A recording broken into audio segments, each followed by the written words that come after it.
আমরা যদি না থাকি না একটি সম্প্রদায় 12টা থেকে 13টা বাজিয়ে দেবে, এরকম অনেক বক্তব্য, অত্যন্ত উস্কানিমূলক বক্তব্য তার দ্বারা হয়েছিল। এবং এই ধরনের মন্তব্যের বিরুদ্ধে কেউ যদি এফআইআর করতে চায় এফআইআর করবে, এটা তো স্বাভাবিক। পুলিশ কোর্স অফ ল অনুসারে অ্যাকশন নেবে। মমতা বন্দ্যোপাধ্যায়ের ওই বক্তব্যটি অত্যন্ত নিম্নরুচিত ছিল বলে আমার মনে হয়েছে। এমনকি পরবর্তী সময় তৃণমূল কংগ্রেসেরও অনেক নেতৃত্ব বলেছে এই বক্তব্যের জন্য তৃণমূল কংগ্রেসেরও ক্ষতি হয়েছে।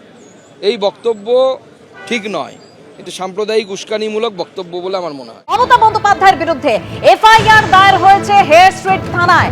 তৃণমূল নেত্রীর বিরুদ্ধে এফআইআর দায়ের হয়েছে। ঠিক কি অভিযোগে এই এফআইআর দায়ের হয়েছে আমরা জানবো। আমাদের প্রতিনিধি পার্থপ্রতিম ঘোষ আমাদের সঙ্গে রয়েছেন। পার্থ, দেখো, মমতা বন্দ্যোপাধ্যায়ের বিরুদ্ধে কিন্তু এফআইআর রুজু করে তদন্ত শুরু হয়েছে এবং যে বিষয়ে তোমায় বলবো যে মমতা বন্দ্যোপাধ্যায়ের বিরুদ্ধে একটা অভিযোগ দায়ের হয় প্রথমে নেতাজিনগর থানায়।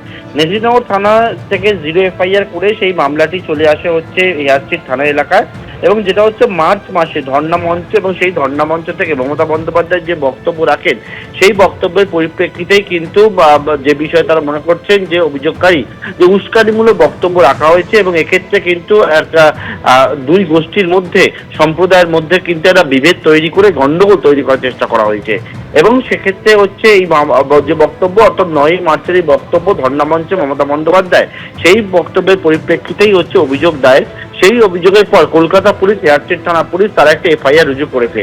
তার মধ্যে 3টি ধারা রয়েছে। যে 3টি ধারার মধ্যে একটি ধারা হচ্ছে জামিন অযোগ্য ধারা, অর্থাৎ জামিন অযোগ্য ধারায় প্রাক্তন মুখ্যমন্ত্রী মমতা বন্দ্যোপাধ্যায়ের নামে মামলা রুজু হয়েছে ও পুলিশ জানাচ্ছে এই মামলার পরিপ্রেক্ষিতে তারা ইতিমধ্যেই তদন্ত শুরু করেছে।